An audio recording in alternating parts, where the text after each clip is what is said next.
Saw this. This is Mr. Wilson, who teaches terrible theology. God help him. And so this whole thing has been, well, I didn't watch any of this, so I'm not going to watch the whole thing with y'all, but it's being that Christian nationalism is a meme that's not going to really go away soon. And ultimately, it's a debate between Christians. That's what's unique about Christian nationalism, is that you think it's a debate between the secularists and the atheists and the libertarians who are pushing back on Christian nationalism. Well, no, the more rooted argument, debate to be had is actually between people who call themselves Christians. And so we know this because when you debate a libertarian or an atheist, one of the key things they bring up in a debate is, well, which, quote, Christianity, they say, which Christianity? Which is a valid question to press on the other person who's saying Christian nationalism, let's do this. Well, that requires some authority. That requires a normative system. That requires a unified view of theology and its application. And that's a valid question for the atheist and for the libertarian. And so let's see. I'm not sure what he gets into, but let's check it out. The recipe is it doesn't matter how good the kitchen is, doesn't matter how good the cook is. If people aren't walking with God, then it's going to come out bad. What would have happened if your kids didn't want to follow you? So this was something, again, that my dad learned from the Apostle Paul, but there were 4 of us growing up in my dad's household, and we all knew that if any one of us walked away from the faith, my dad would step down from ministry. So you just living as a practicing Christian isn't enough for you? It's not enough, no. What does that look like, though, in America ruled by Christ, which is what you want? Yeah. Well, the most noticeable things right out of the gate would be things that aren't going on anymore. We wouldn't have Clown World. We wouldn't have drag queen story hours. We wouldn't have pride parades. We wouldn't have abortion on demand. Those things would be gone. And that would be, boy, this is different. So the thing that a lot of the people in the middle, let's call them normies, people who are they're not particularly theological, and they're not hard left either. They're just, I just want to live a normal life. Is that so wrong? The last 5 years has really unsettled them a great deal, because Clown World is not a livable place to bring up kids. It's just not. And a lot of the recoil or the reaction that has happened, and a lot of the reason we're getting the attention we're getting, is people are hungry for answers that don't just whitewash it, or that don't sugarcoat it. And as I'm fond of saying, it's Christ or chaos. And people say, yeah, looking around, that seems to be. Are we watching this in VR? Yeah, I have a new plugin that that creates a 3D effect for things, so I'm just playing with it. It's pretty funny because, I could take my camera, right, and be all, like, I could actually take my camera and become visually how you guys actually see me, which is kind of fun, right? Let me show you. Wait, no, that's not it. Watch. Ready? See, this is how you guys actually see me. It's not cute.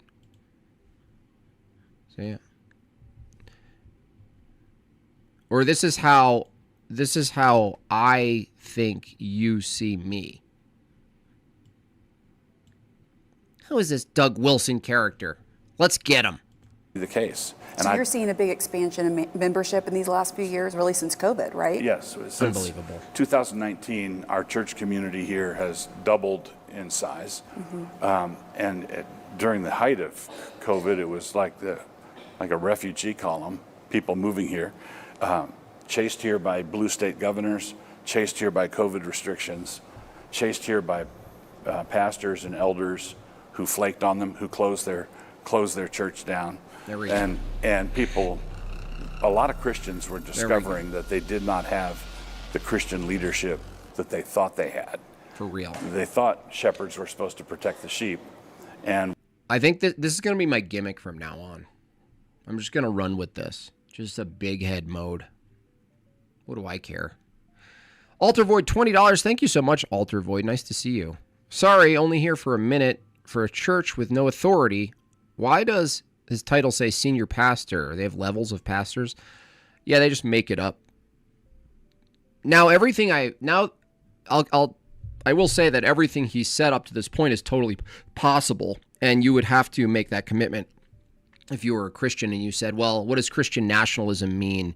If not, at minimum, your legislation is informed by your theology.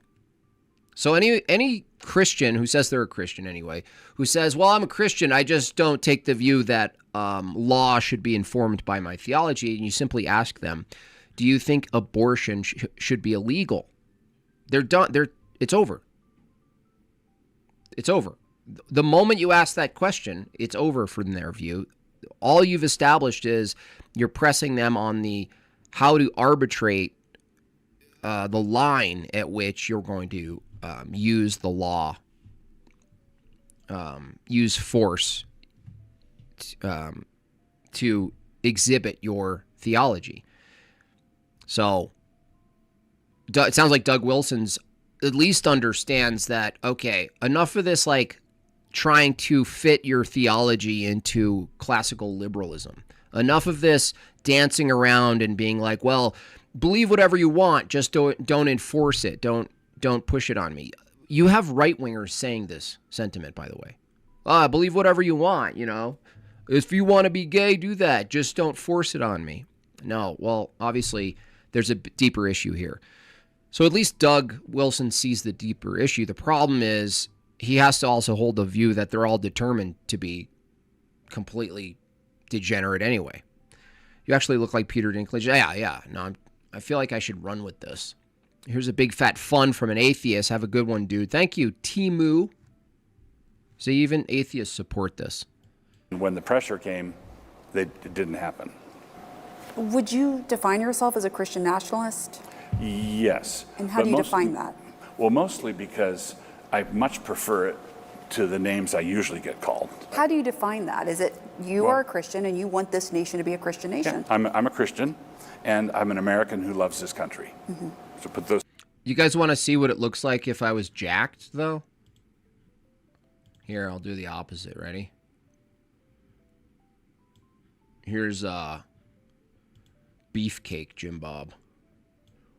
So what is this guy talking about, bro? I would body slam this guy. I would body slam him. Live and let live boomers. Yes, live and let live boomers, exactly. Rave, $10. Hey, JB, I believe I met the woman I am to marry. She's Catholic, and I haven't been accepted into the Orthodox Church yet. How do you suggest you go about it? I do want to marry inside of the Orthodox. Yeah, just keep going to Orthodox liturgy, Ray, and keep going, and then invite her, and keep going, and then lead her into the church as you go into it. Now, I'm not saying there aren't going to be some hurdles. I'm not saying there's not going to be any hurdles. But the thing is, you got to use your patience. You got to point in the direction and make sure to walk in the direction you're pointed, Ray. And by golly, that woman will follow. And if she doesn't follow and eventually submit to your pointing and your movement toward where you're pointing, then she might not actually be the one to be on board. Good question, though. Only truly eagle-brained individuals are able to perceive Jimbob is the true form. Yeah, I'm the truest eagle brain there is. So, you're looking at him. You're looking at him. Those two things together. And since I believe that my Christianity is not something that is to be believed by me behind my eyes and between my ears, it's a public truth. What do you say to people of different faiths all over the world who don't believe that and have a different God, a different understanding of life and how we all came here? Yeah, I would say let's have a Bible study. Let's talk about it.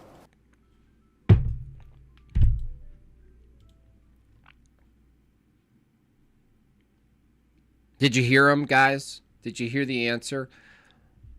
Let's have a Bible study. Yeah. No. I totally get it. Yeah, Doug. I totally get it. Yeah, dude, your own heresy that you preach is from a Bible study. All of the heresies, all of the ancient heresies, are from something equivalent in time as a Bible study. Bro, just study the Bible more, bro. Unbelievable. Tony Bob, thank you, Vatican II. Nice, JB. I see you have a new shoulder buff filter. I do. I figured if it's not happening quickly at the gym, I have to use digital effects. Wi-Fi Gospel, $5. Please start test HGH cycle immediately. We need Jack Bob, Wes Watson of Orthodoxy for real. That's what's, well, they exist. Wi-Fi, nice job with your debate. It was a little bit, no fault of yours, but the topic is too dense to do a exciting review. But our good friend Jed, who tried to defend evolution against me, went up against Wi-Fi, and that was it looked like someone playing with their food. Wi-Fi. You look like you were just playing with your food. So that's always fun. All right, back to Doug. Depending on what they've heard, I would want to assure them that the fact that we differ over who God is or differ over ultimate reality does not give me warrant to persecute you. So we're going to... Atheist says, so if I read the whole Bible over and over again, God will appear? No, I'm not saying that. I don't know who's saying that. Who said that, Atheist? Are you hearing voices in your head again? I'm going to talk about this because the Christian faith does not advance by the sword. The Christian faith advances by preaching, the sword of the Spirit. Planting churches, preaching, declaring heresy, declaring Calvinism, declaring that you can't do good on your own. You can't do evil, you can't do good. Declaring that God is playing puppets in the corner of the room.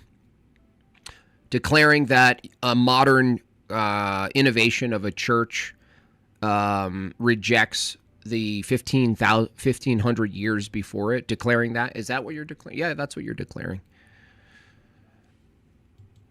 Etc. So I'd want to visit with them. I'd want to... Nice seraphim hat. Thank you. Imitate what the Apostle Paul did all through the book of Acts. It would actually be kind of cool to have a hat that has the sort of multi-winged, multi-eyeballed angelic depiction, where it's just like the whole hat just freaks people out. He comes to Athens and he preaches Christ and the resurrection to a city full of idolaters, but he doesn't mount a military campaign. Yeah. What would you say to historic scholars who say America was not founded as a Christian nation? I would have fun with them. Don't you think if the framers had the same vision as you, that this is a Christian nation? Did he just say that was the weirdest edit ever? Who did that? CNN? I would have fun with them. Obviously, that wasn't the full cut. That was weird. That they would have made that explicit in the Constitution and not have put... What would you say to, let's say, a new nation akin to the Amalekites? I would have fun with them. Cut. And the Establishment Clause and the... 240 viewers and only 89 likes? Only 240 viewers? Unbelievable. What has happened to me? What has happened? What is this fall? What happened?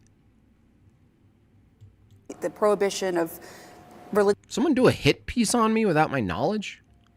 Someone have a meeting? What's going on? Just tests for office holders, that they would have made it explicit in the documents. The federal government may not have a Church of the United States, like the Church of England. Jimbob fell off. Yeah, seriously, Pope Biscuit, obviously. No clickbait title. I mean, I guess I have to go through this. The Church of Denmark is the... How can you have compliance without force? You cannot. Lutheran Church. They have flat prohibited a Church of the United States, and they flat prohibited religious tests for office at the federal level. Thomas Jefferson, for his part, was a big proponent of religious liberty. Right. It was one of his big accomplishments. Yeah. It's on his gravestone that he had this religious liberty law passed in Virginia. Yeah. So what would you say to historians? Didn't do enough raging tomato debates? Maybe. Yeah, not enough debating and yelling, screaming. I got to do more of that. Scholars who would point to that and say the framers of this country did not mean for this to be a Christian nation. They meant for it to be a nation where people can exercise their religion freely, no matter what that religion is. No. Why is your face like that, lady? First of all, she looks like she perpetually has, I don't know, seaweed stuck in her teeth. That view right there, I'm interested to hear his response, but that actually that's not sustainable either, because you could just, obviously there have been in the past and there are today religious beliefs that can violate what you call rights. So, pretending that you're an advocate for all beliefs, you're allowed to practice all of your beliefs. Can I practice human sacrifice? Can I practice animal sacrifice in a public space or something like this? How about voodoo? How about those chicken people? Can they practice? No.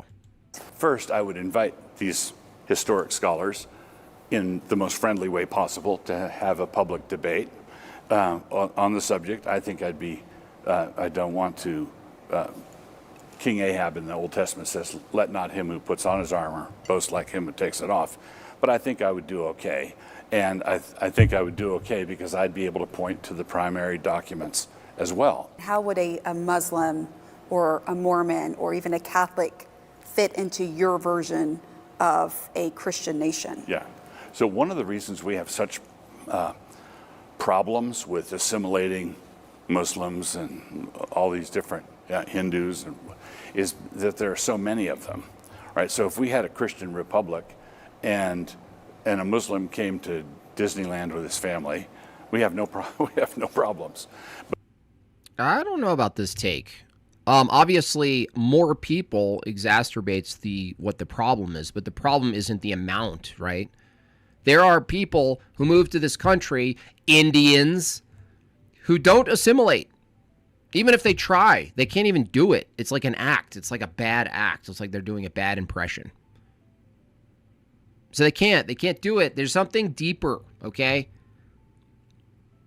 Now, I usually don't appeal to these types of thinkers, but someone like Jonathan Haidt wrote a book called The Politics of Disgust, and he actually argues for that there's a justified, rational response to others. Otherism. Like, there's a rational response.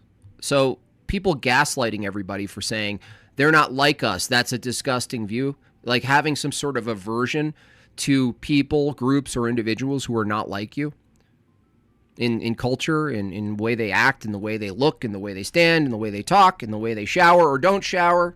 Vagine. By the way, a vagine's activated if you want to defend your people. You could have Vagine defend Indian culture with a bobchats.com. So Doug is saying, well, no, it's a number. 5 of them, great. 20, fine. Once you, what's the threshold? No, it's not. Dude, they have kids. What are you talking about? Oh, it's the number of people. When you let 300 of them in, it's fine. Well, dude, they multiply. It's not fine. That's not how it works, Doug. Whether it's 5 people or 5,000 people, cultures are not all compatible. Okay? But when they fill up Dearborn, Michigan, that's just not. You can. It says in Amos 3:3, can 2 walk together except they be agreed? You cannot put alien worldviews together, cheek by jowl, and have peace, right? So basically, I think a lot of the religious turmoil that we have, the clashes that we would have, could be addressed by a sane immigration policy, not a policy that tries to regulate what people can say or do in their religious convictions.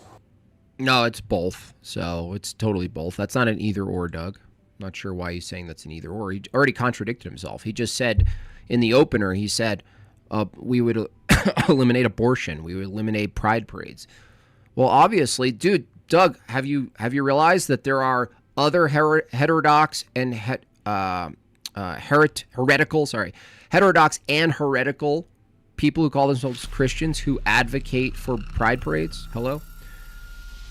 So, I mean, I'm not sure why he just went back on that, but Alter Void $5, that just made no sense. Because there are so many kids does he mean like Protestant? Yeah, well, that's the thing. It's like, if you bring in a bunch of people and they are incompatible with your culture and your theology, he's acting like, well, a certain amount of people are fine, but dude, have you witnessed? They have children. They have a decent amount of children. Draco, $20. Thank you. That's very generous of you. W's in the chat for Draco. Says nothing. Thank you so much. Marilyn, $1. Thank you so much. Well, here.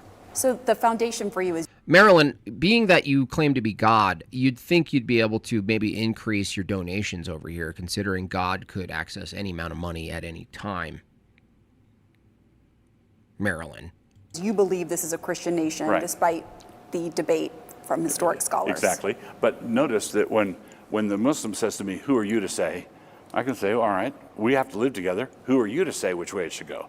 And then the secularist comes in and says, let's do it this way. And Muslim and I would both turn to him and say, we need a Wilson versus Wilson debate. When's that going to happen? That would be a really good debate, by the way, because it wouldn't get all crazy and it wouldn't be like pure stupidity.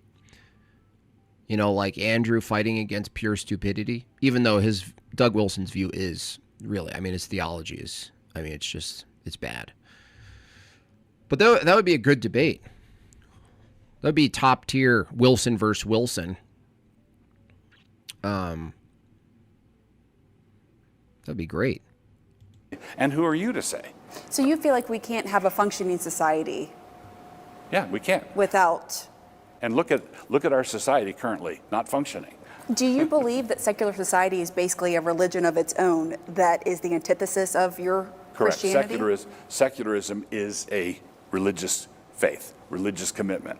Remember what I said about if there is no God above the state is God. Mm-hmm. Well, if that's the case for the secularist, and I believe it is, and it's a religious level commitment, then who's in charge of the current secular God? And how much... Well, see, I wouldn't put it that way, even though I like sort of colloquially agree with him. I'm really getting good at saying that term. Have you guys figured out how to say colloquially, consistently, correctly? So what he said is, rhetorically, we all kind of agree with that.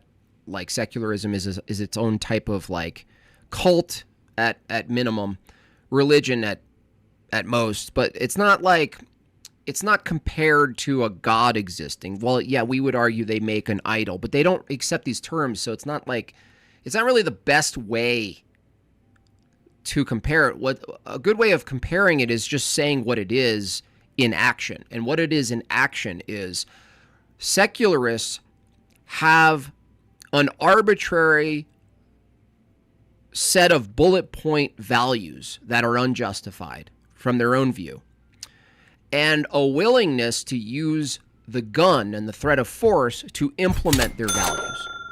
That's what's actually happening. Vagine, what do you think's happening? Jim Sparkly Butter Emoji Bob. Vagine? Let my people in. We Vagine? have all evolved for this.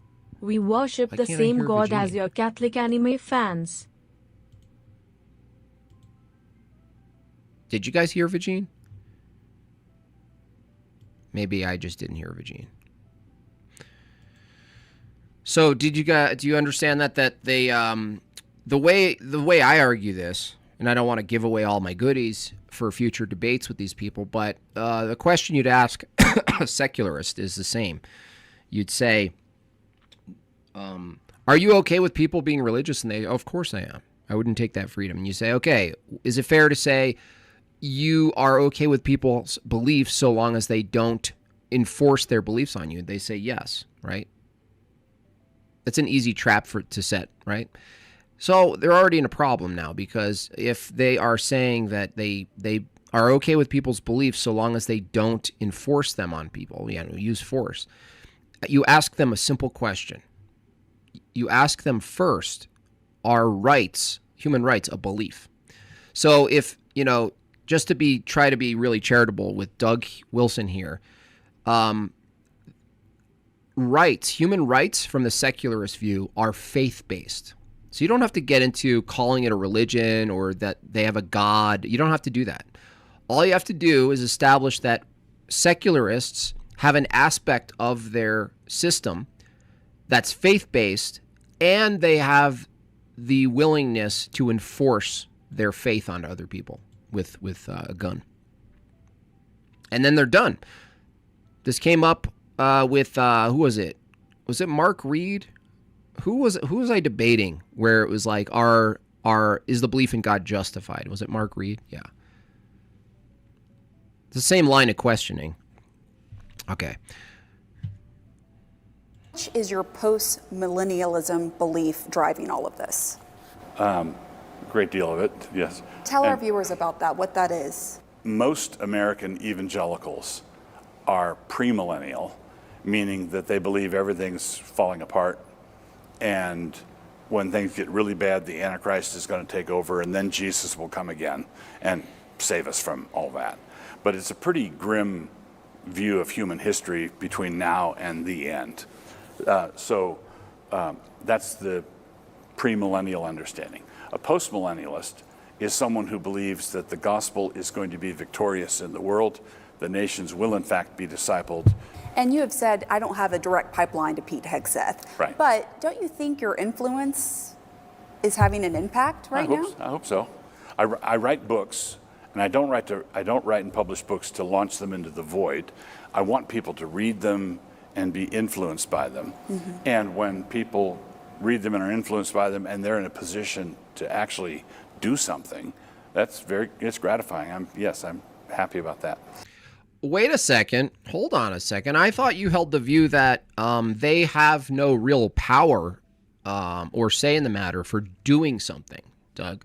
I thought that they need to be taken over by God's irresistible grace, turned into some sort of virtuous marionette meat puppets, and they then go out and do good acts in the world. How is it that Doug Wilson can hold this view simultaneous to this other view, that he writes a book and he hopes through someone's own will, free will, and their power to act on their will, to animate their will?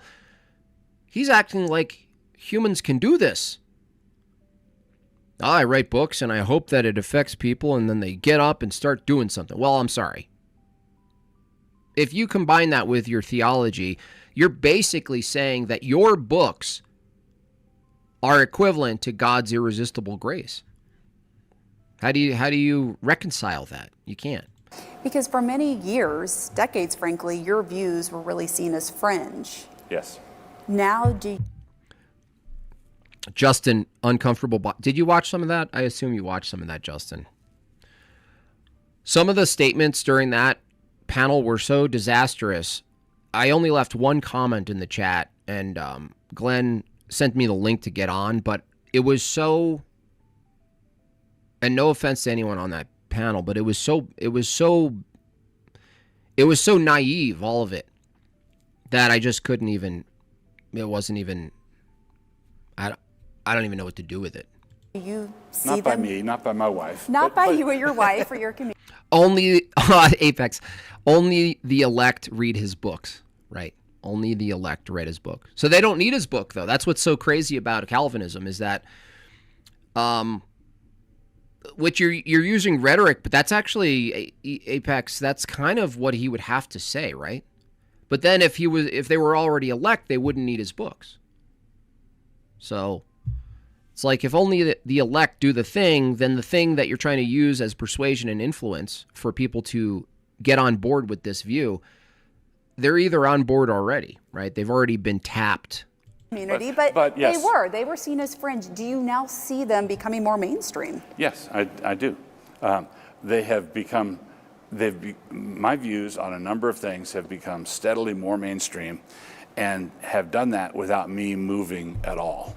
You think people have come to you? Yeah. No, dude, stop it. This is stolen valor. This is terrible. I'm not claiming to be a major tail swinging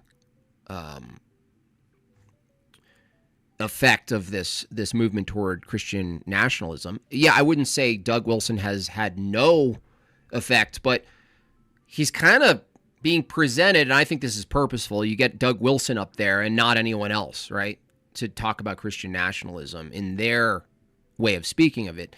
You select him, CNN selects him. It's a safe pick. And then he's basically saying, well, yeah, no, finally they've come around to it. And it's like, well, you got to give credit where credit's due. There's a whole plethora of people who don't even argue in the same way for Christian nationalism, that have been arguing the problems with pure materialism and pure secularism for many, many decades. So basically, what has happened as the whole zeitgeist of the official zeitgeist has moved steadily left into more and more woke territory, a number of normies, as I called them earlier, looked at where that was going and said, I don't want to go there. And so maybe we ought to give that Wilson character a second look. No, stop it. Oh my God, you just stop it. Just stop this. You stop this right now. No, you know what else they're looking at, Doug? They're looking at Islam too.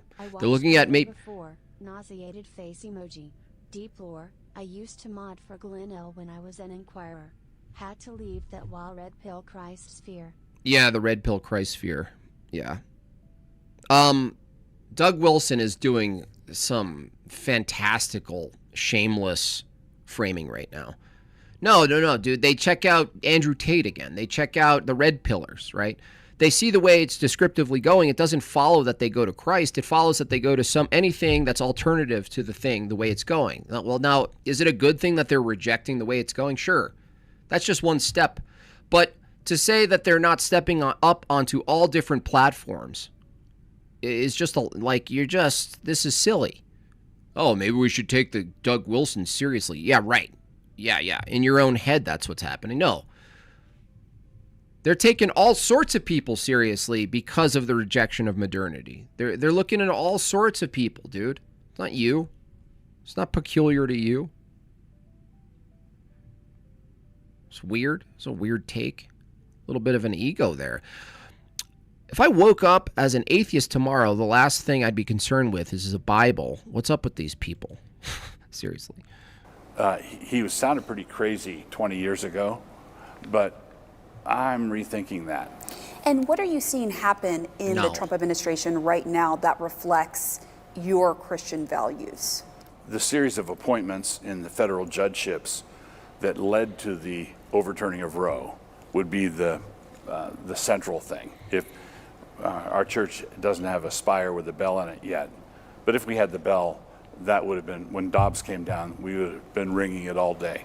And you want to see Obergefell? I want to see Obergefell go the same direction. I am very pleased with the naming of and by the way, in all of this, right, this is fairly recent. In all of this, in the last year has been a sort of a, quote, schism inside of their own church. I forgot what the name of it was. They established a new document, right? And the document is basically commentary on a particular stance in their theology, and it's splintered. I've talked to people, even in person, who look at this and they go, oh, man, there's more dissolving within, the camps. So there's like a Doug Wilson camp, and then there's a splintering camp away from Doug Wilson. And I forget the name. Anyone in the chat remember the name of the document? I forgot what it was. Anywho, I'll look it up later. Just the fraudulent behavior that has as overseeing the squandering of trillions of dollars. One of my old jokes was that I'm opposed to chaplains praying at Congress because the Bible says not to turn a den of thieves into a house of prayer. And it's just the pillage that is going on there has been remarkable, and I'm just very gratified at the efforts of Doge and other things like that to put a spotlight on those sorts of things. And what about banning transgender military members? Oh, that's great. You think that's great? That's absolutely great. And He sounds like he ate 4 sausages. He sounds like he ate 4 hamburgers. gender Gender issues. Gender issues. I'm, as I mentioned before the interview, I was in the submarine service, for example, and whatever idiot thought of putting women on submarines. Just Well, what would you say to a female submariner who's been doing the job and kicking butt doing it? I'd say, Kicking butt! yeah, we don't want you down here kicking butt. Why? Because I went to sea a couple of times. We were submerged for 2.5 months. All right. 2.5 months, let's say 130 guys in a submarine with 3 women on it. Okay, so let's put 130 horny sailors and 3 women and. Doug's like, I only want 130 horny sailors with 100 in the. Oh, gosh. Now I kind of agree with him. You shouldn't put women in these situations because of the men. So I'm being uncharitable a little bit, but it's just rhetorically funny because he's like, I only want 130 horny sailors around each other. Submerge them out in the middle of the Atlantic. I mean, I never thought I'd hear Doug Wilson say horny sailors, though. You know? Wasn't on my Calvinism bingo card. Levels to the elect, or are they just all saints? Are there levels to the elect? That's a good question. I didn't get that far with these people. They don't answer questions directly. They're kind of like Mormons. For 2.5 months. Say the joke, JB. Thank you. Yeah, I kind of fumbled that one. It was just too funny. What could go wrong? So I'd say, Seaman. come on. you have a patriarchal view. So do you. So do feminists. So do feminists. Of how society should be. Sure. Yeah. Yeah, there's certain places that ought to be male-only spaces. See, this is a failure on his part. If Wilson had learned from the other Wilson, he would have been like, well, that's interesting.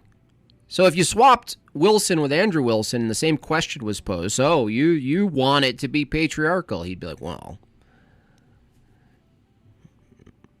is it not patriarchal? Is it descriptively the case that it's already?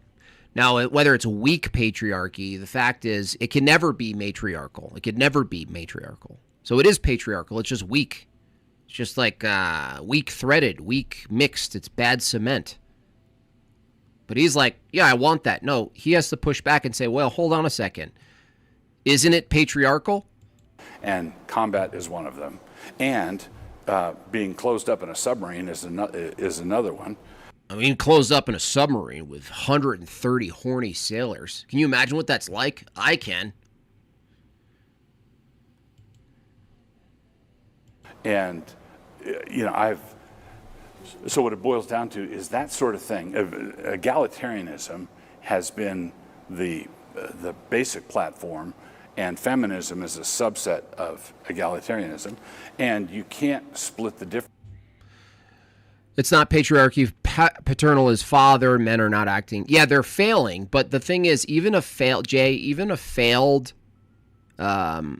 men running society, but not properly exhibiting the patriarchal system, the expression of it and everything, the office, let's say, the office of a father, it's still them maintaining the broken, weak system. Even then, even an unfatherly person still has the might and the power. So difference on this sort of thing. So if you're going to have a submarine, you thrusting have to make torpedoes. a decision who's going to be on it. You got to make a decision, you know. And if it was up to me, I'm going to choose 130 horny sailors. That's what I'm going to choose every single time, ma'am. Every time. If they say, Doug, you want to get on a boat? And I say, well, who's on? It depends on who's on it. And they say, well, there's 50 people and there's 5 women. And I'm going to push back. I'm going to say, no. I want those 50. I want the men. And I want to make sure they're horny. Right. And either the secular egalitarian worldview will prevail, or a patriarchal Christian worldview will prevail, or a patriarchal Muslim view. You know, somebody's going to have to decide. But bottom line, do you believe men and women are equal in society? Well, they are in our society, but they're not equal in the world. Not even. They're not, though. They're not even equal in our society. What do you mean by that? Because men and women are different. They're just different. When I said I don't want women in combat, it's not an arbitrary rule. It's not like we want the women to stand on this side of the room and the men to stand on that side. There's certain things that men do better than women do. There's certain things that women do better than the men do. And I think we should let Scripture and natural revelation tell us which is which. Oh, man. Oh, man. Oh, man. That's a massive L. Thank you. That's a massive L. You're going to let natural and scriptural revelation determine which is which. Here it is. Here's the beginning. Here's the Jenga piece that you pull from his theology, and it all comes tumbling down.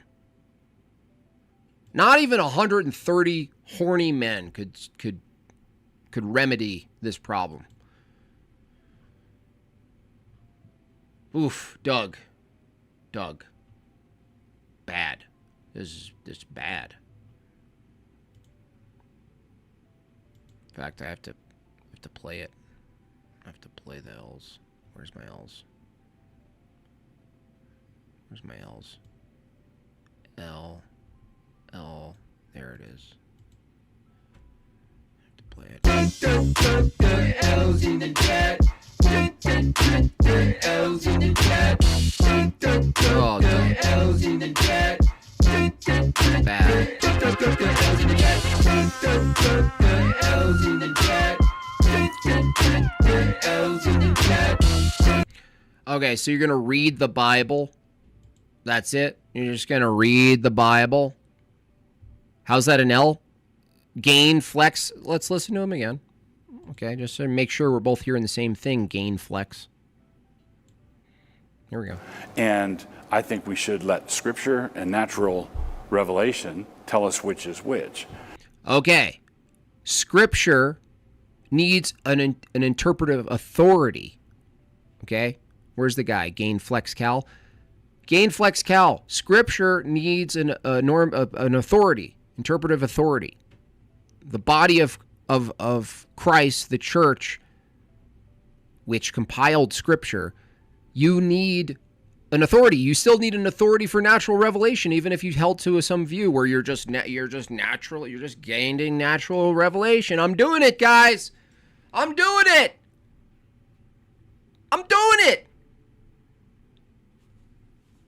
I'm naturally revelating right now. Yeah, well, can you come to wrong conclusions? Yeah. Being that Calvinism is actually basically a symptom of the thing he's advocating for. This is what's so wild about these views. Calvinism and its broken theology is a symptom of the mechanism he's defending, which is just, read the Bible and, use your natural revelation to determine and to interpret what something is and isn't, what we should do, what we shouldn't, how we ought to practice, how we ought not. Let's have it determine our Christology. Let's have it determine our interpretation of free will and sin and soteriology and the rest. That's why it's an L, dude. That's why it's an L. Whose natural revelation? Doug? Whose interpretation of the Bible, Doug? Whose? The Bible doesn't interpret itself, okay? The Bible doesn't interpret itself. Men are good at smashing and breaking things. They're good at fighting. They are. Men are good at smashing and breaking things. And when you have this egalitarian dogma that women and men have to be the same, what happens is it's like saying everybody has to be able to dunk the basketball. If you've got an egalitarian dogma that says everyone has to be able to dunk, the only thing you're going to wind up doing is hiring black people.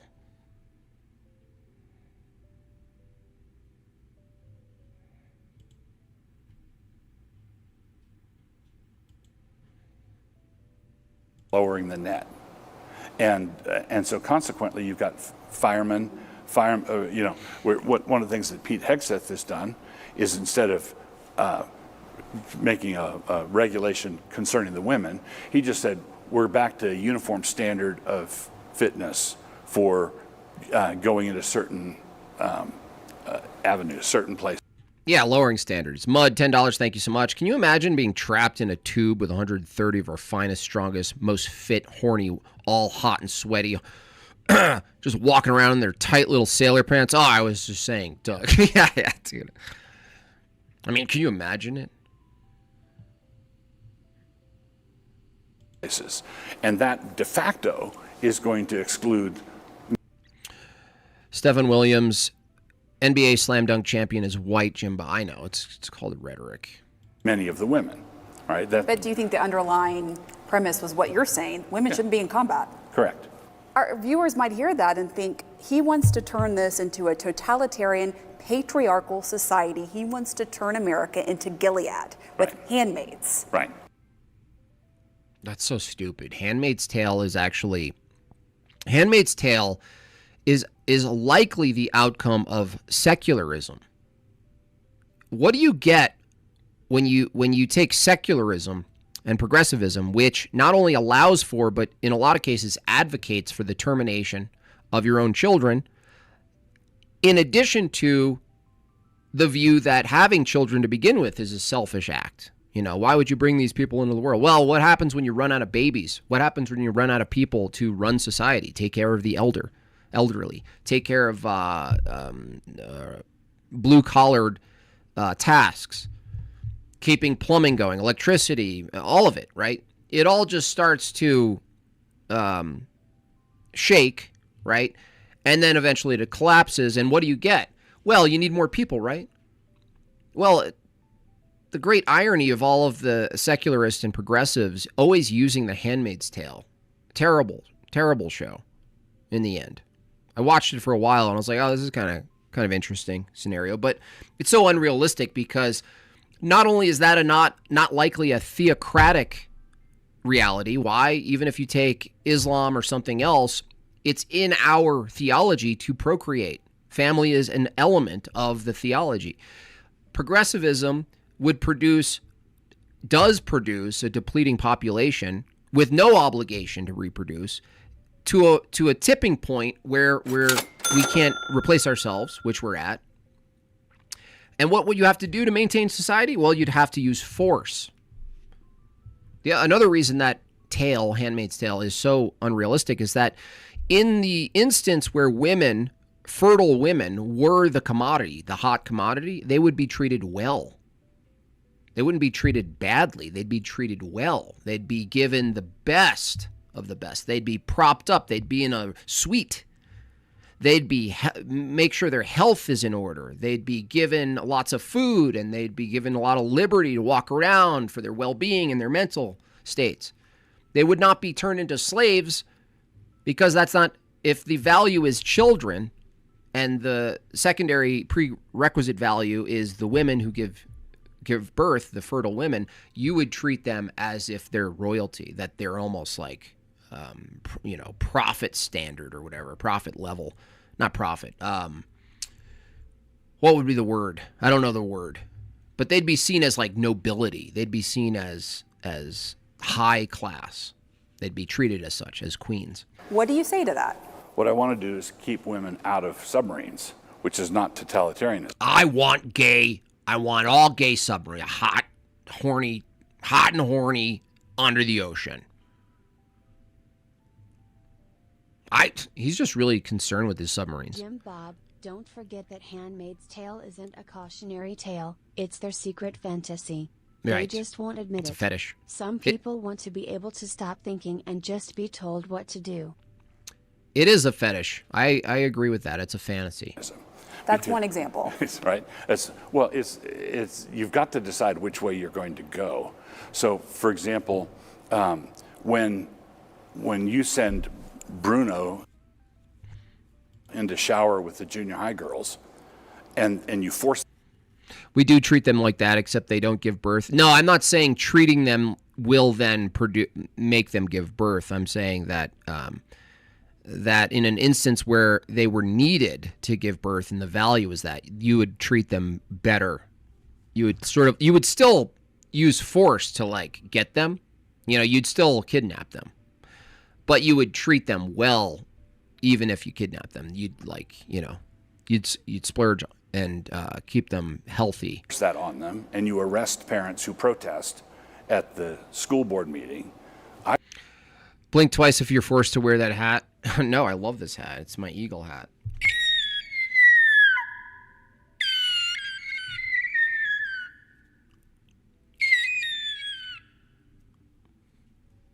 And I'm proud to be an American, where at least I know I'm free.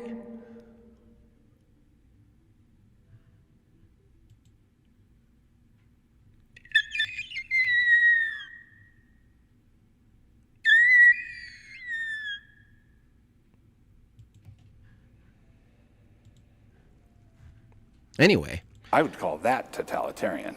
And what I'm trying to I'm not fond of quoting Vladimir Lenin positively, but he once said, whom? Mm-hmm. Whom? Who's doing what to whom? They want in America. Oh, we're happy to live that way as long as they let us, right? But it's not going to shake out that way. What do you mean? It's got to give at some point, right? So here's an example. The logic of egalitarianism means that our daughters are going to be drafted at some point to go fight in some stupid foreign war. So you see the slippery slope. Oh, absolutely. Yeah, I've lived on this slippery slope. It's not even a slippery slope anymore. We're already in a disastrous position with female cops. Are you kidding me? Garrett Link, $20. Thank you so much. Brings me up to 20 of the 50. All, thank you so much for your support. Reaching my goals daily is important and necessary for me to have a channel. So think about that. Donate, become members, super chat, keep the channel alive. He says, the way feminists paint men of the past, abusive, quote, controlling, emotionally distant, is exactly how they are portrayed in women's erotica novels, best-selling. Yeah, that's what's funny about it. It is. It's a sex fantasy. It's a control fantasy. They're almost saying, like, why isn't it a version of that, right? But they're, like, torn, Because if they want fairness, they're still asking men to execute the force of fairness. So they're always asking for some dominant men anyway. Austin Carter, $10. Shout out Landwell. Yeah, shout out to Landwell. He's doing his work. And guys, speaking of Landwell, you do not want to miss any episode of Ortho Thugs, but we're really upping our game. So make sure if you're following my channel, go follow Ortho Thugs. It's the only thing that shows up when you type it in, one word, Ortho Thugs. Follow that, get the notification, because this week's episode's going to be pretty awesome. So, Higher life. But other people might say, well, there's a slippery slope with your view that women's rights are just gradually taken away, for example. Sure, But the slippery slope that I'm talking about is the one that we're actually sliding down. Right. So the thing You don't think they're sliding down your slippery slope? No, I don't. That Now, people view. I do believe, let's put it this way. I do believe that there have been instantiations of Christianity in politics that have gone very badly. You know, Like what? Spanish Inquisition or, Okay. you know, things. What? That's another L. Even the Spanish Inquisition, which my theology isn't like peculiar, has a peculiar attachment to it. Even that was justified. Like you could make an argument for the Inquisition for sure. Doug saying bad, Inquisition bad. This is also another L take. Another L take from Doug here. So see if I'll play just a tiny bit. L's in the chat.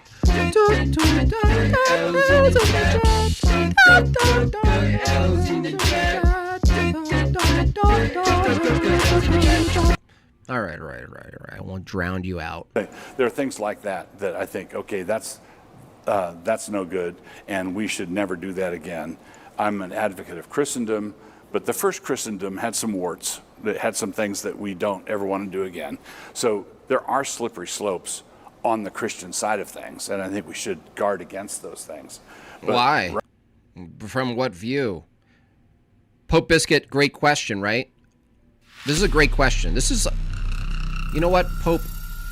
I want to learn how to ask very specific questions like this and not get all flowery.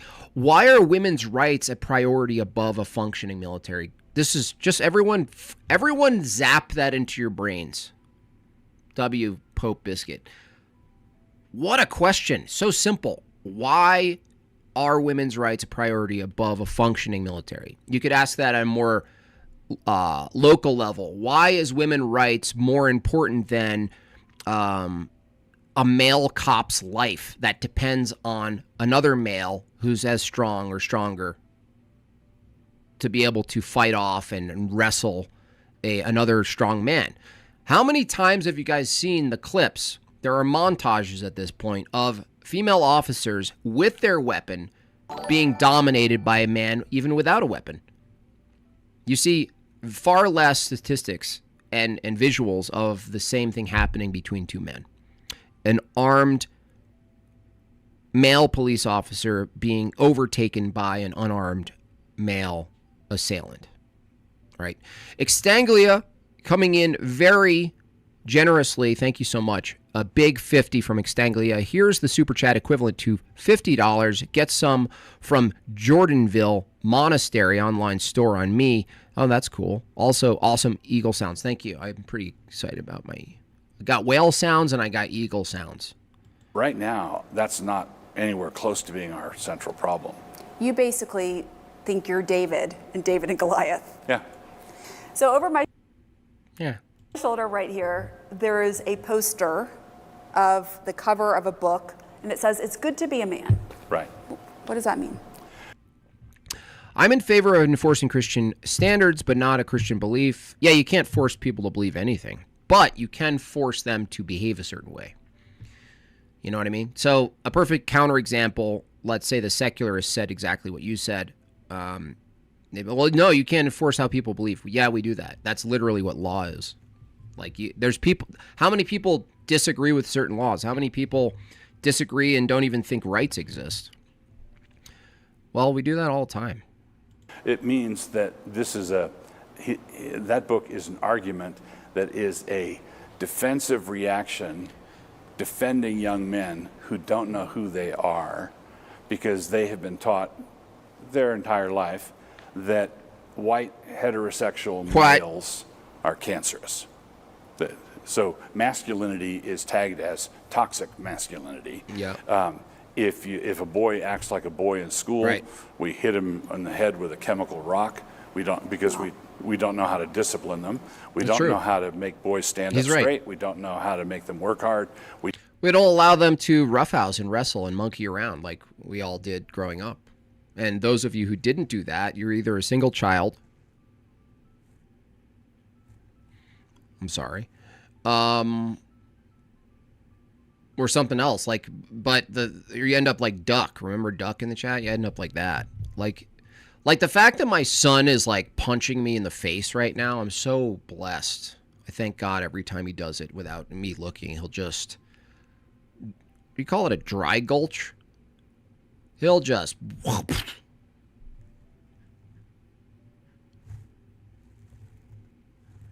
Now I guide him when to, for as much as he understands when that's okay. Eventually that's taught. But the fact that he's just hitting me with things and throwing things in my face and trying to tackle me and all of that, it's good. The schools, he's right. Doug Wilson's right. The schools are like, what are you doing? Ma'am, we have to talk about this. Today at school, your son, okay, was acting like a boy. He was acting like a boy. So we're going to do an audit, and we're going to have a meeting there's a counselor who's going to come in, and we're going to discuss moving forward, ways of moving forward with your son. We love Ethan. He's creative. He's helpful. It's just the one aspect that we have to consider mitigating and nipping it in the bud. Let's face it. Let's nip this in the bud. Together with you, we are a partnership. The teachers are a partnership with the parents, in this case you. And we just really want to nip this in the bud. This whole acting like a boy. We want to eliminate the nature. It's the nature we want. We love the person, Ethan. We don't like the nature. We don't know how to train boys as boys who are going to become men. One of the books that I wrote was called Future Men, because boyhood should be aimed at manhood, and boys and girls are not the same, and so you have to train them. You have to train girls to be women, and you have to train boys to be men. And if you don't do that, and you spend your time attacking, let's get you some amphetamines, boys for masculine traits, they're going to Extanglia, $10. Teach them how to punch. Teach them why and when to punch. Yes, first punch, then why. They're going to grow up to be pretty screwed up. And right now, I mean, a lot of people believe that there's a masculinity crisis in the United States. I got to remember that. Maybe I'll just take the audio and just animate it, the bit that I just did. You know, because I could see the before and after. Like little Charlie punches somebody, rambunctious. The teacher sits him down with the parents. They talk about this, and then they give him a pill. The next day, Charlie comes in all zoned out, drooling. Can't even do anything. United States, just when you look at the data of, school test scores, graduation rates, that kind of thing, are you seeing absolutely more men be drawn to your church yes. right now? Yes. One of the things that is attractive to many of the people who have come here is that we're not apologetic about the masculinity that is present here. Atheist says, my parents didn't teach me anything and I turned out just fine. Well, that's clear. The thing is, your parents didn't tell you how to measure whether or not you came out just fine or not. So, atheist, it's kind of cute that you said that, because the thing in question is whether or not they taught you, if you even know what fine is. Now you're an atheist. Obviously, there's an element of failure on your parents' part. Neither are we apologetic for the femininity, but then as soon as you say masculinity, femininity, people say you're stereotyping.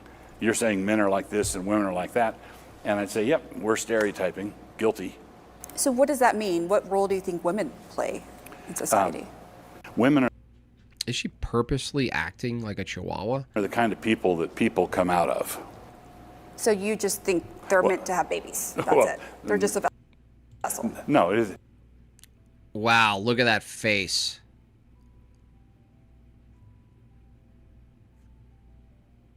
Accidental. It's every time. Accidental perfect face screenshot. They're just a vessel. No, they're not just a vessel. They don't just have babies. So tired of hearing this pithy, disgusting straw man. You absolute goblin woman. No. We also hold that after they have babies, they are mothers. Where do you think good humans come from? Where do you think good participating humans in society come from? A good home. That's both man and woman in the house. That's father and mother. That's both. You disgusting creature. You stinky, disgusting goblin. It doesn't take any talent to simply reproduce biologically. The wife and mother. How does he not spit at her? That's why I can't be on these mainstream programs. How does he not spit at her? Who is the chief executive of the home, is entrusted with 3 or 4 or 5 eternal souls. I'm here as a working journalist, and I'm a mom of 3. Good for you. You're not a good enough mom, right? You're not a good enough mom. I'm here not being a mother, and I'm a not mother of 3 while I'm here. He should have said, well, you're not being a mother right now of 3. She'd be like, well, I'm making money. Okay, yeah, but you're not being a mother. You're not a present mother, okay? Is that an issue? So no, you're not actually currently being a mother right now. That's what a mother has to deal with. The mother has to deal with how much time she's going to spend doing some other thing that she has to justify financially or something else. It's always finances, usually. Given that they were corralled into the workforce for debt, we could look at that. Just kind of come in here. Yeah, come into the workforce. Away from the home, diluting the income for everybody, and now splitting up, the tasks in the home. So you now have to outsource to some lady you can't even pronounce her name, where your kids end up speaking Spanish. She's all, well, I'm a journalist and I'm a mom. Issue No. for you? And no, it's not automatically an issue. So, like, in your view of a Christian nation, a Christian... He should have just straight up said, where are your kids right now? And you say school, okay, fine, they're at school, but once they're in school, the question that ends up coming up is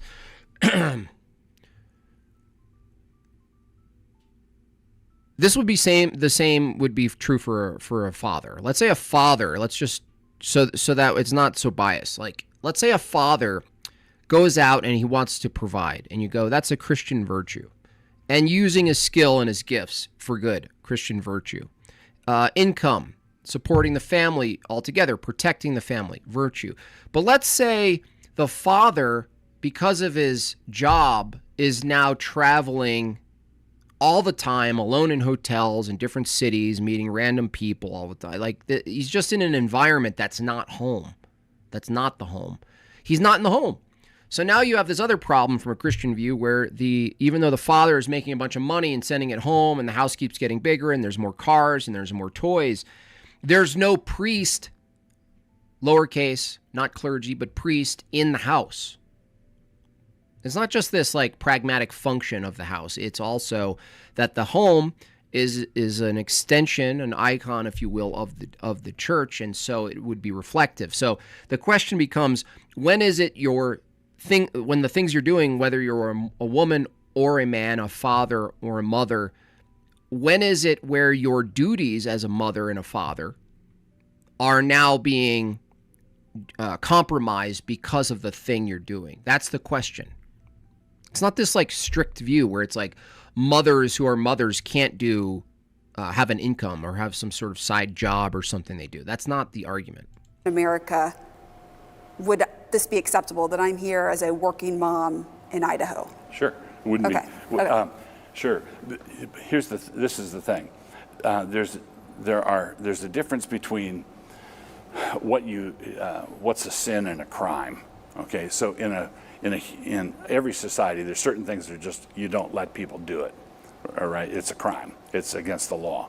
Then there are things that I would advise people not to do pastorally. It'd be a pastoral advice. It wouldn't be a law. It wouldn't be a rule. So, for example, if you have women who are domestic, talented, educated, and high-powered, and I'm related to a number of those, right? So my wife has written 8 or 9 books, and my daughters have written books. Both my daughters have written books. One daughter has edited an English curriculum, English lit curriculum, and they are a mother of 5 and a mother of 8, and they are full tilt domestic, and they are high energy, talented. Someone says daycare is a horrible idea. Atheist says daycare is a wonderful idea. You finally get time away from your loud kid. You don't know what it is to be a parent. You're a parentless goblin. That's what you are, atheist. No. People, I would say go team go. That's what. Hey Jimbob, would you be open to debate the Quran only Muslim named Muhammad from God? Probably not. There's plenty of other people who are actually proper apologists who can do that. I honestly don't like to talk to Muslims much at all. You know what I mean? They're insufferable, Muslims. Terribly insufferable people. So, I'm trying to be more picky and snobby about the debates I'm willing to do. Not to mention, I'm probably not even. I could probably do some metaphysical, paradigm level counter argument or some killer against his view. But there are better people than me for that task, for that type of thing. But thanks for asking. Wonderful. At the same time, I don't want to disparage women who. Natty's insane. She should be. I mean, her parish should literally have some sort of like blessed duct tape that they put on her mouth.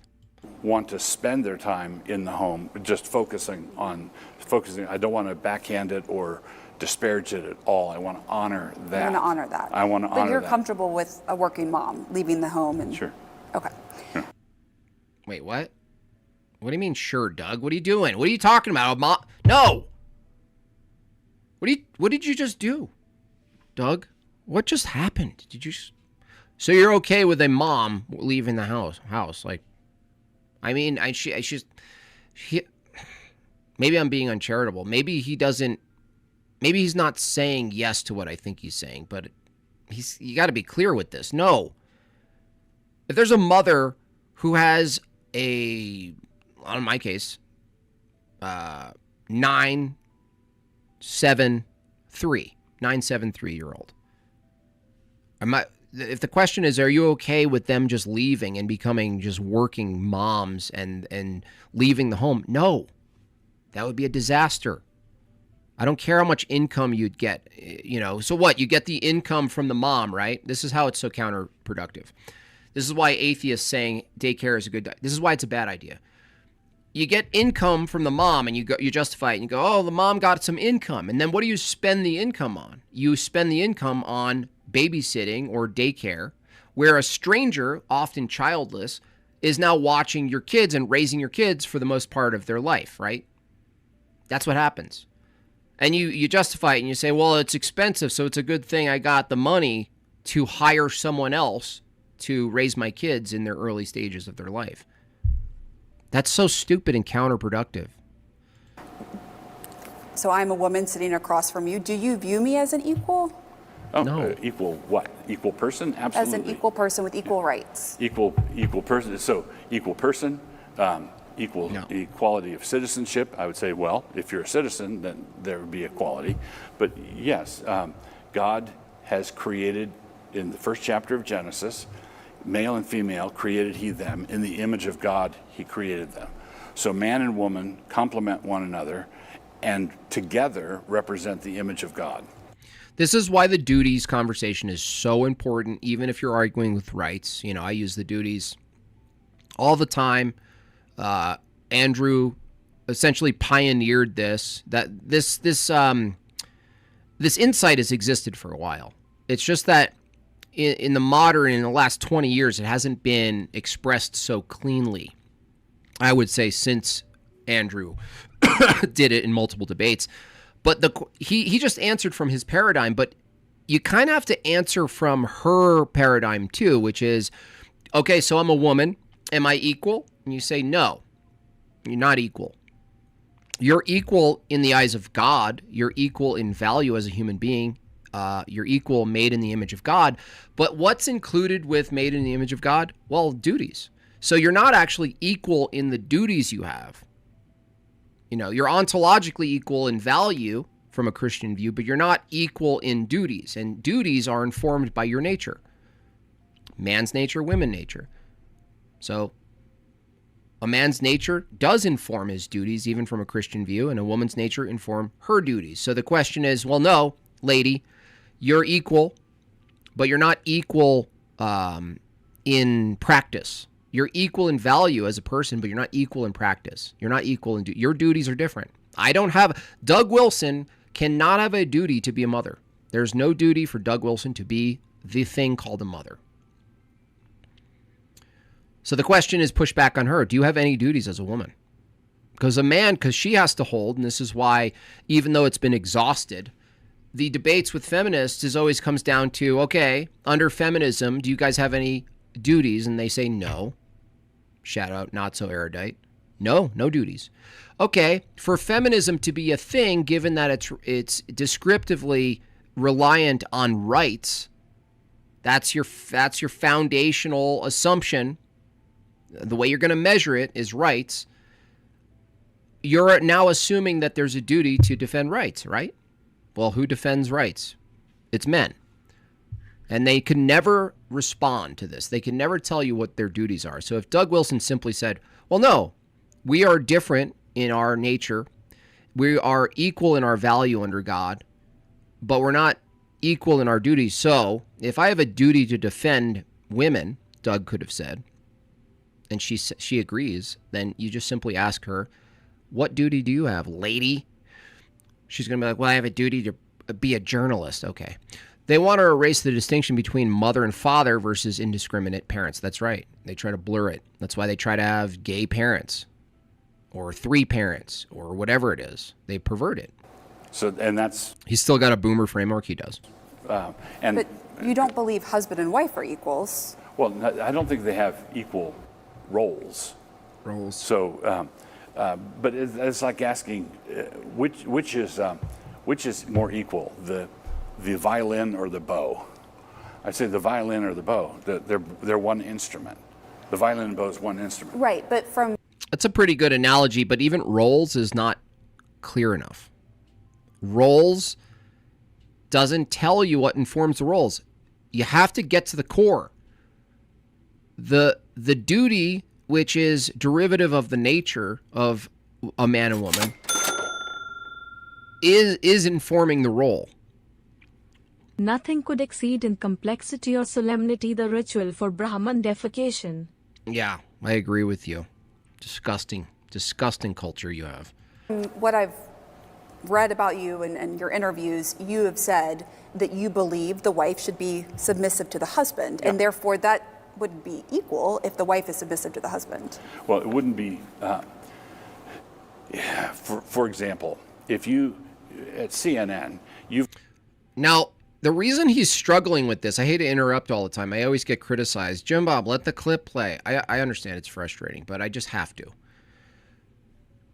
The reason he's having trouble with this is that his worldview, which is Calvinist, is not, he doesn't have the fullness of the Christian view. He doesn't have the fullness. So he's trapped now in like describing how things are different between men and women, but he's not taking a patriarchal view that's rooted in Orthodox Christianity, which can account for and explain and describe patriarchy. Like, the patriarchal view is failed if it's from Doug Wilson or Myron Gaines or any of the red pillars who like the view but can't ground the view in something upward. They can't find the upward foundation, what's reflective of a patriarchy and a hierarchy.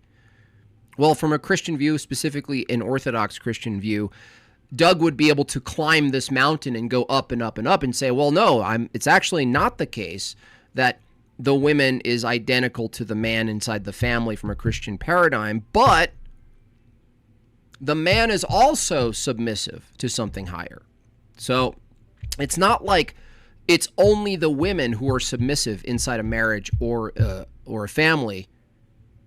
But why is he having problems with this? Well, if you're a sort of like a red pillar, or you love the idea of a patriarchy, but you don't have a grounding foundation for patriarchy, what it reveals, whether it's Myron Gaines or the rest of these guys or Doug Wilson, is that they're always in rebellion to some higher authority. In this case, that Doug Wilson's in rebellion to the Orthodox true body of Christ, that he doesn't want to submit to a higher authority. He doesn't want a long-standing holy tradition to be the thing that's informing his interpretation and what the use of Scripture from the start being a liturgical, practical device. He doesn't want to deal with that. So now he's finished the line at which he can draw out why patriarchy is reflective of Christianity. Do you see this? You need, as a man, you can't LARP as a patriarchy. You can't LARP if you don't have the church. You won't be able to do it. You can't LARP as a patriarchy, as a patriarch, and then go, well, I don't submit to anything higher than me. If a feminist says they've no duties as women, yet wouldn't they say men have no duty to support feminism? Yes. Yeah, that comes up in the debates. They don't understand it. This came up when I debated Not So Erudite, which I could have done better, but it was kind of guided as a softer debate. At least I listened, right? Brian was like, well, the big loud one just happened with Jay. So, have this more like, amicable or whatever. I should have just said hell no, but anyway, this came up definitely in the debate where it's like, okay, why do men have an obligation to defend feminism if you have no obligation to reproduce in society? Extanglia, thank you so much for the 5 gifted memberships. Welcome. We're halfway to the goal, y'all. Thank you so much. Goal ends in just over an hour. Thank you so much for your support. If you like the channel, if you like the commentary, if you like the noodling on the guitar, if you like the humor, if you like any of it, express your likes with thumbs, shares, donations, memberships. You've got bosses all the way up, and you make a distinction, as you ought to, between your equality with Sloth Boy says, so patriarchy was never practiced before, understood before Christianity? No, that's not what anybody said, Sloth Boy. I'm talking about the justification for arguing for it, for maintaining it. Okay? That's what I'm saying. Now it's before it was philosophically described through a Christian paradigm. I would say that from a Christian paradigm, a patriarchy, I would say a patriarchy, not a one-to-one analogy, but a monarchy, a patriarchy, is actually reflective of God's very nature. It's actually Trinitarian. So yeah, I would say a patriarchy is reflective of something that's eternally uncreated, which is why you have to keep going in your justification for it to the point where you get to God. Honestly, you have to just them as a human being. Jack the Guitar Guide, $5. Thank you. I'm doing well. I am doing well. I'm doing great. Now, back into after like a short little vacation with my family, my direct family, my brothers and sister, parents, getting back into liturgy every Sunday is key. And the fact that they happen to have authority over you in this job. Okay, so a person can say, my boss is my equal, as human beings are concerned. We should both have a right to a fair trial. We should both have the right to keep and bear arms. We should both have the right to free speech. But when I go into work, he has the right to tell me what to do, and I don't have the right to tell him what to do. So That's a dynamic you see in marriage. yeah, within the confines of marriage, the husband is the head, the wife is submissive, his helpmeet. And when You should say neck. It helps people understand if you use the term neck. I've seen that sort of disarm people. The neck. Man is the head, woman is the neck. They're both required and ideal, at least. Ideal for a family. you enter into this, it's a believing Christian man and a believing Christian woman, both of whom want that arrangement. Is the wife the property of the husband, essentially? No. No. Okay. No. The wife is, as Jay Dyer, what's up? Smug Wilson. Have you ever interacted with this guy at all, or do you just, is this the kind of guy who just ignores and blocks you? Paul says in Galatians 3:28, in Christ there's neither Jew nor Greek, slave or free, male or female. So in Christ, before God, worshiping God, there's absolute equality between men and women. But your view is, in the household, the dynamic between a husband and wife is one of where the wife is submissive to the husband. And what does that look like in practice? Can the wife say no to the husband? Under certain circumstances, she must say no to her husband. So, Like what? So, as I'm fond of telling our people, no human authority on earth is absolute.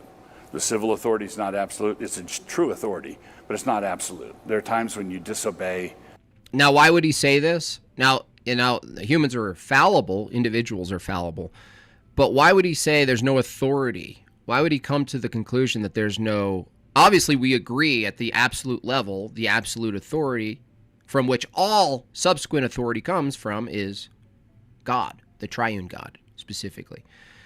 But to say there's no authority here on earth, no wonder, right? Because now, he has his whole system of theology is grounded that the authority of God himself, Christ establishing a church, would necessitate some authority in lineage, like and I don't mean just blood, like apostolic succession. Like that would be an authority here on earth, actually. That would be a type of position or office that humans who are fallible hold, and it would be infallible and exacted through matter. So, like, you know what I mean? So it's not an accident that he's like, well, I'm going to interpret this as no man actually has any real authority. Okay, so your authority's gone.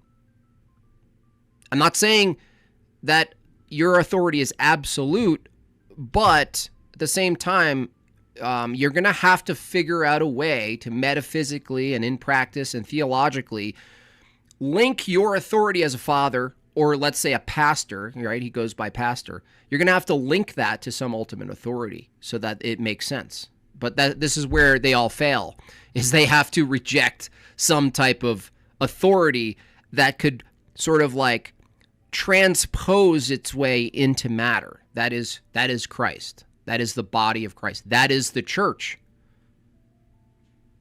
That there is a type of practice and manifestation in time, space, and matter through matter, right? You know what I mean? Like where does he think, how does he think sacraments actually operate, if not through matter? He doesn't. There's always a rejection of authority. The magistrate, the authority of the church, pastors. No, JB, Wilson is talking about changing state authority over time. Well, even that would have to be informed by some assumed authority. So change or no change, what we should do, any normative statements about where it should go reflective of theology. If you're holding a Christian view, you're going to have to say it's informed by some authority upward, right? What I'm saying is that without orthodoxy, you can't argue as a man for patriarchy unless you're willing to kind of exhaust the view and get back to get to nature of God, revelation, body of Christ, church, practice, right? Tradition, holy tradition. But if you reject any point in that sort of line up, that hierarchy up, if you reject any point of it, you can't really argue anymore. Elders is true human authority, but it's not absolute. There are times when you should leave a church. Leave a church, right. This doesn't make any sense. There's a time in which you should leave a church. No. From an Orthodox position, there's a time in which you leave a parish. You don't leave a church ever. This is what's so perverse about Doug Wilson and his theology, is even the way he speaks. He acts as if if there is a true church, he just said there's a time in which you should leave the church. Now, the reason he doesn't have this distinction, he's using church colloquially. He thinks a church is just like this structure and it's a bunch of people. But because he doesn't have this distinction between a location or a parish and the church, there's only the church. There's no a church and another church. There's no pluralism, right? There's no pluralism here. But his view, there is pluralism. The authority of a husband is a true authority. There are times when a wife should tell him respectfully to pound sand. As you well know, there have been claims. Oh, I know. That you Yes. have. Reformed renegade, bizarre argument for patriarchy, LOL. That's not a counter argument, reformed renegade. Bizarre non-counter argument. What do you mean? What is bizarre? Do you know that bizarre isn't a counter argument? If you're in a debate and you say that's a bizarre argument, you better justify how it's illogical. Jimbob has gone full quack. Yeah, keep it coming. You guys have no counter arguments. Nothing. You got nothing. What? Here's the question. Whether you're a red pillar and saying the word patriarchy, or you're just a tough man saying patriarchy, listen to me, wife, or you're Doug Wilson or anyone else, please tell me how you could exhaust and argue for patriarchy as some sort of virtue of your theology without orthodoxy, without orthodox metaphysics. Please tell me how you're going to do it. You can't. That's why you have to call me a quack. That's why you have to say, oh, this is a bizarre argument. You got nothing. Have minimized or sort of brushed under the rug sexual abuse and violence. Yes, there have been claims of that nature, and I would say look at them go. Let them say what they say. It's simply false. So Who said it's illogical? It's just bizarre. That's not an argument, reformed retard. Saying you're bizarre. Does that do anything for us? No. Oh, it's bizarre. Dude, get out of here. I didn't say it's illogical. It might be logical. It's just bizarre. Okay, what do you mean by bizarre then if it's logical then? What are you talking about?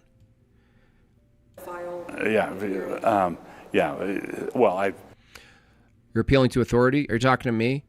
Yeah, I have no problem with appealing to authority. Appealing to an authority is not always a fallacy. If you're going to say appeal to a fallacy, appeal to authority as a fallacy, it actually has to be a fallacy.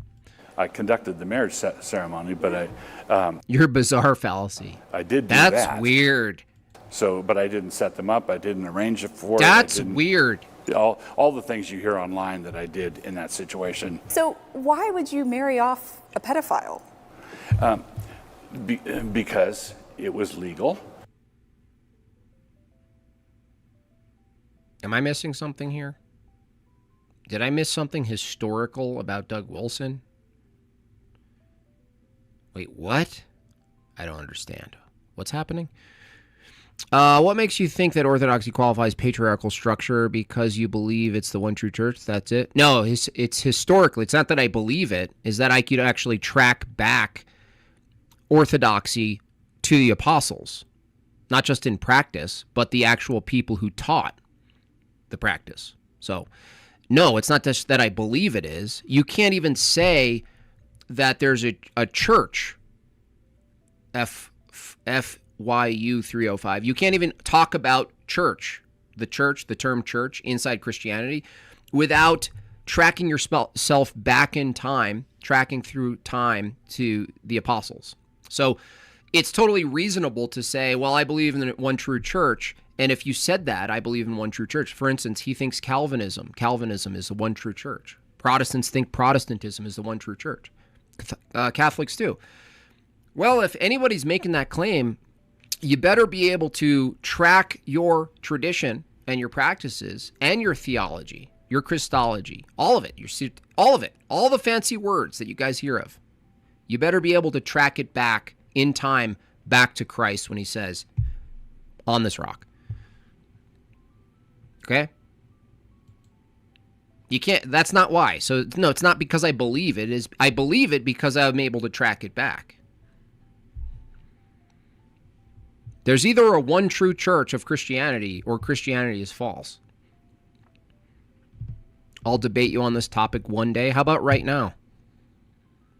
What do you mean one day? Every time it's one day with you people. He's a professing Christian. The woman... I'd debate you, Ducks, why? On what, Duck? You never tell me what you want to debate on, bro. He married, understood his background, understood what she was getting into. I didn't arrange it. It was not an arranged marriage. It was not pressured. It was nothing like that. But basically, when someone... one of the things that people don't realize is what pastors actually have to deal with. Pastors are helping people. On homosexuality, I mean, the Bible talked about stoning as punishment. Right. Would you endorse punishing someone who is gay in the America you want to be living in? This brings up another another old... Thank you for the super chat. Appeal to false super chat. Thank you so much. Yeah. old controversy. King Asa in Israel and King... Evolution have patterns going back to the fishes. Oh my gosh, atheist, you're so stupid.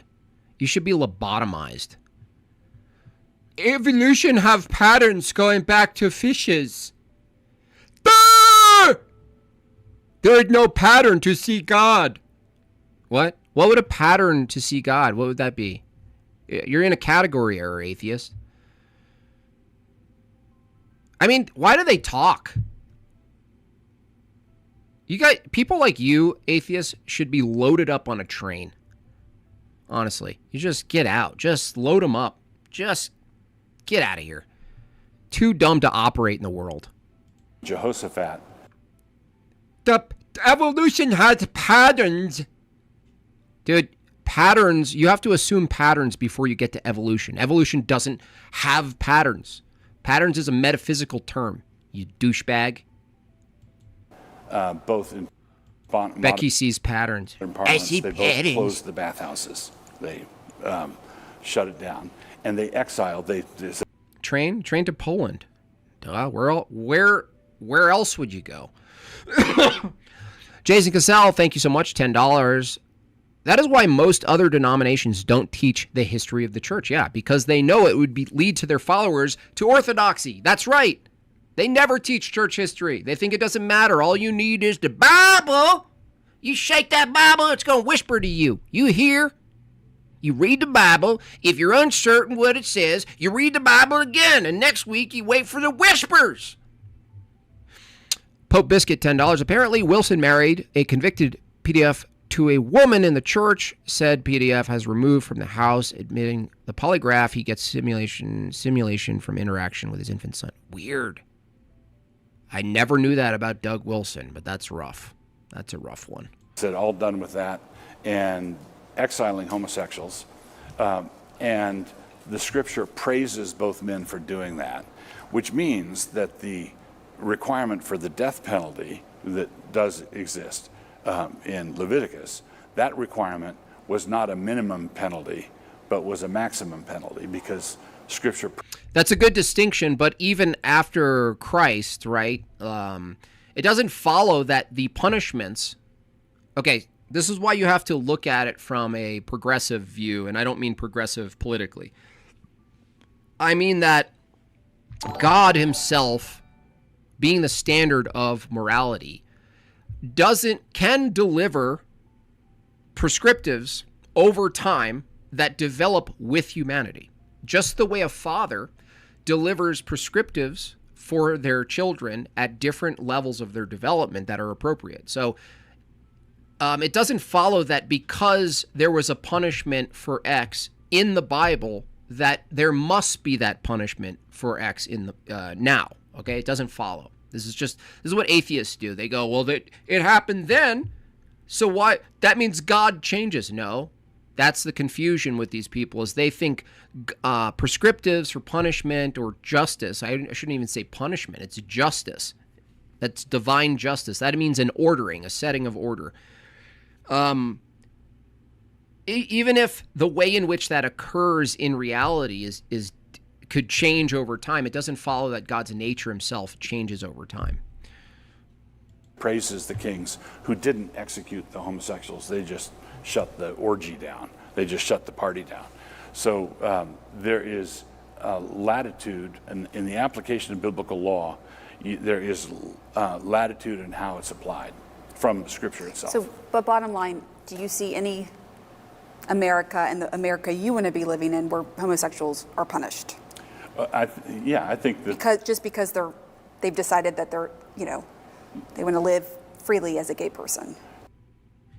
What? A gay person? No. This is another confusion. Activity versus proclivity. I wish atheists could get this, and this dumb chick isn't getting it either. Proclivity and activity are two different things.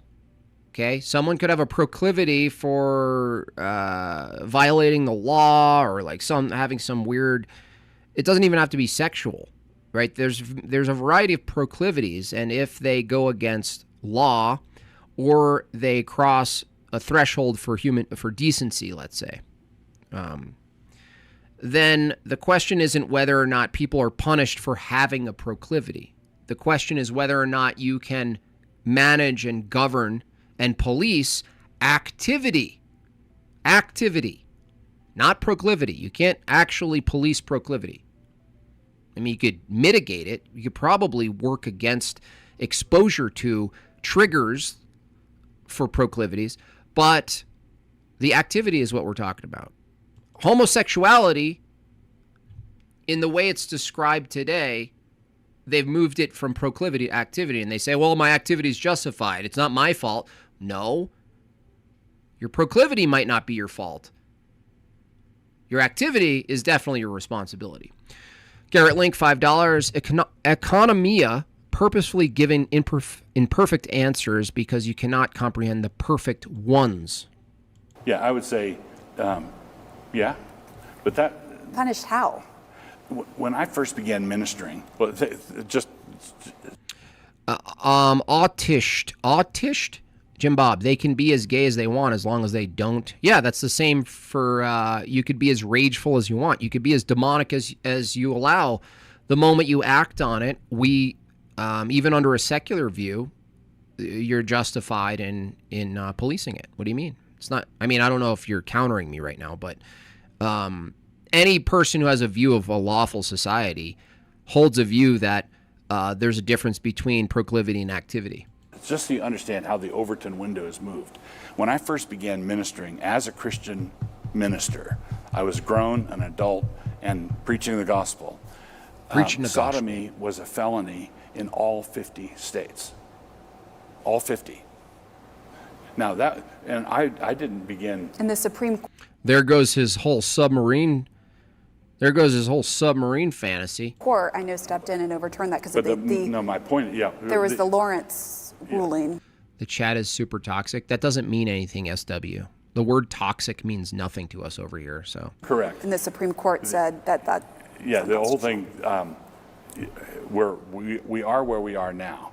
My point is that when I began ministering in 1977, in the late 70s and early 80s, and sodomy was a felony in all 50 states, that America of that day was not a totalitarian hellhole. So you would like America to go back to that? Yep. And someone watching this might be like, you want to control behavior in the bedroom? Well, yeah. Well, I have the advantage of having built my own house, and people like to say that liberals don't care what you do in your bedroom, but the state had opinions about how thick the sheetrock had to be in the bedroom, how far apart the sheetrock screws had to be, how big the window had to be for egress, and whether or not I could take the mattress off the tag. What do you mean the government doesn't care what happens in the bedroom? They regulate. And that goes to your sort of libertarian. That's an interesting analogy.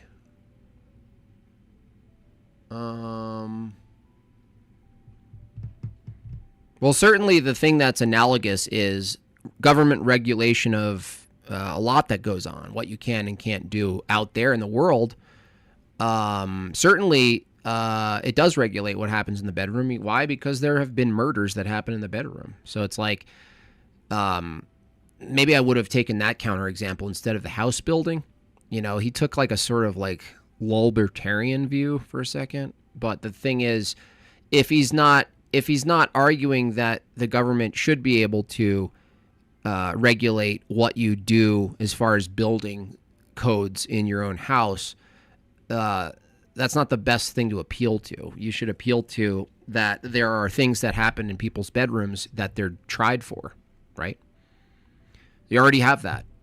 We already have that. You didn't have to go to the house analogy. You just simply go, well, if X happens in the bedroom, should we arrest them? Just, you know, or should we just be like, oh, no, it's fine because it happened in the bedroom? Exactly it. Your libertarian tendencies. I don't hate it rhetorically. Yeah, it's not bad. It just doesn't get to the core of it, though.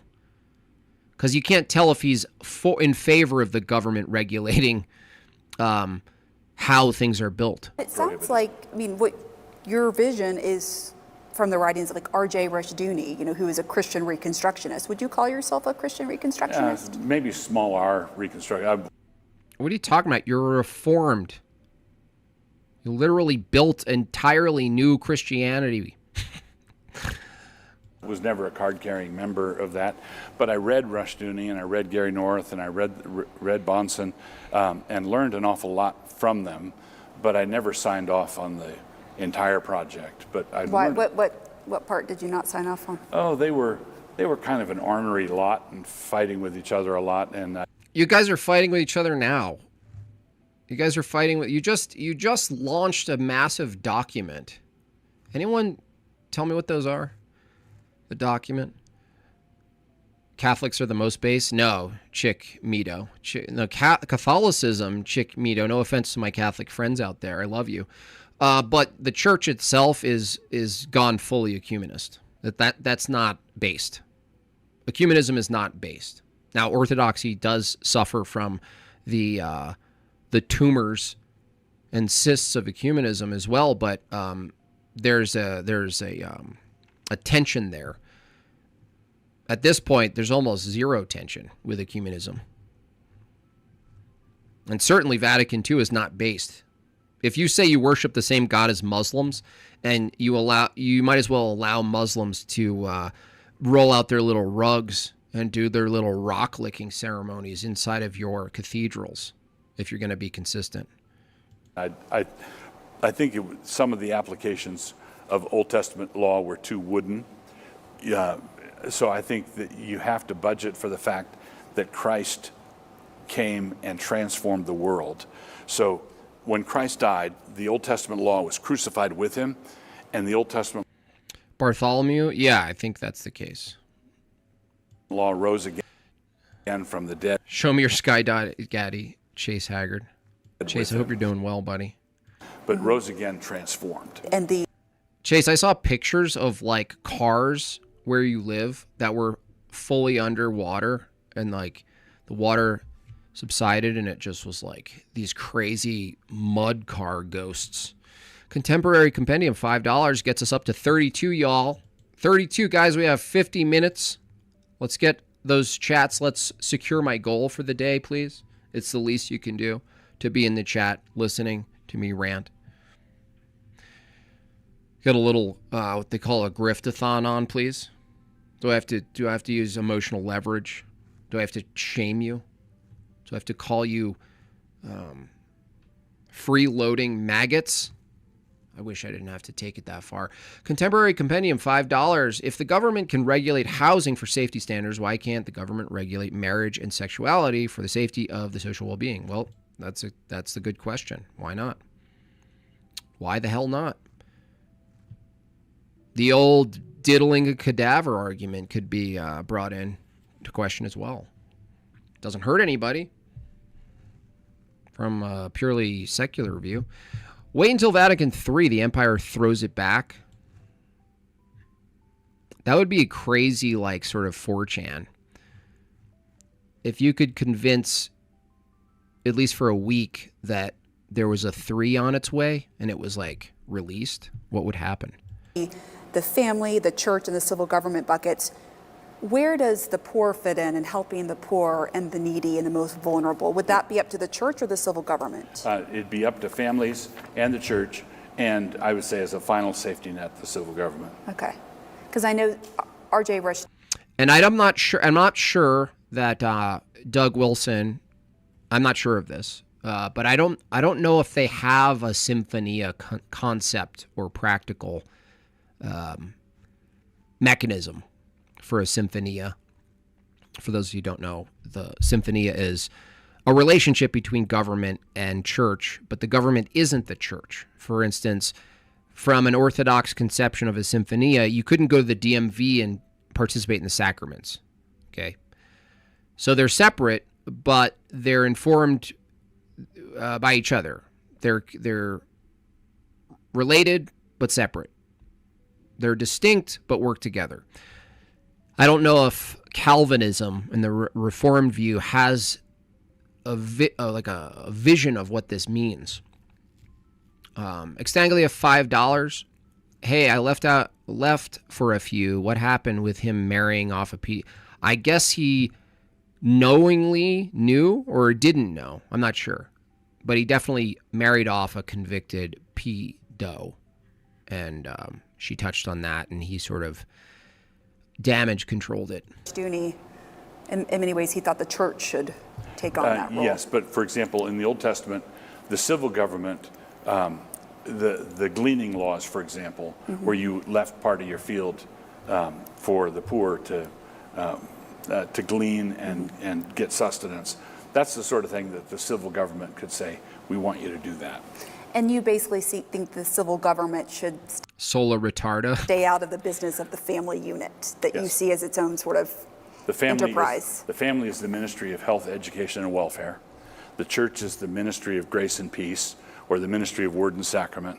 And the civil government is the ministry of justice. Do you still believe what you said back in the 90s, that there's a mutual affection between master and slave? Yeah. Well, yes, it depends on which master and which slave you're talking.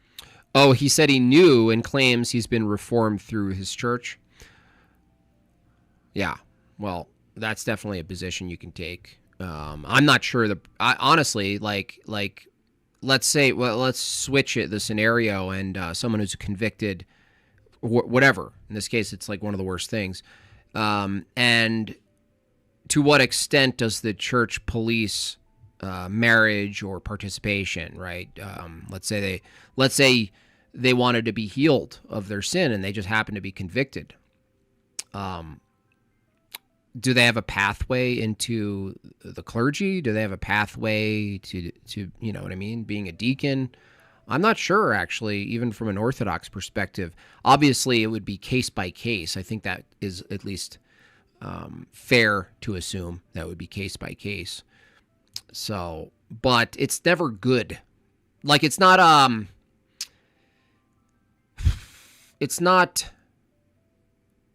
prudent. You know what I mean? You have to look at it from an impact perspective as well. Surely there's never been grape in the bedroom, right?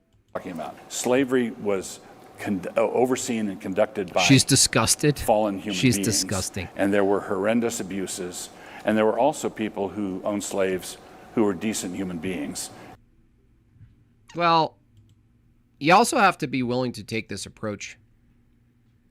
And I hate to do a zoom in for this, but you have to be willing and able to argue not for advocacy of slavery, but you could actually justify that in certain circumstances that it's the ethical thing to do given the circumstances. So they always use these terms where they're like, and you're like, well, under your view, it's not even bad. So why are we getting all pearl clutchy with this word? If, from both of our views, there could be a scenario in which it's not only justified, but might be the most ethical choice. I'll give you an example. Wartime. Your opposition is trying to kill you. They submit, right? They submit, so you could either obliterate them all, make sure they don't turn on you, or you could hold them captive against, essentially against their will. I mean, they submitted, so they're saying I lost, but what do you do with them? What do you do with them? Well, if the answer is, if there was a true binary of like, let them go and they might kill you, they might try to like flank you, or slaughter them. I guess there's three options: slaughter them or take them captive. Aren't they slaves? Aren't they slaves? Yeah, of course. That's a type of slavery, man.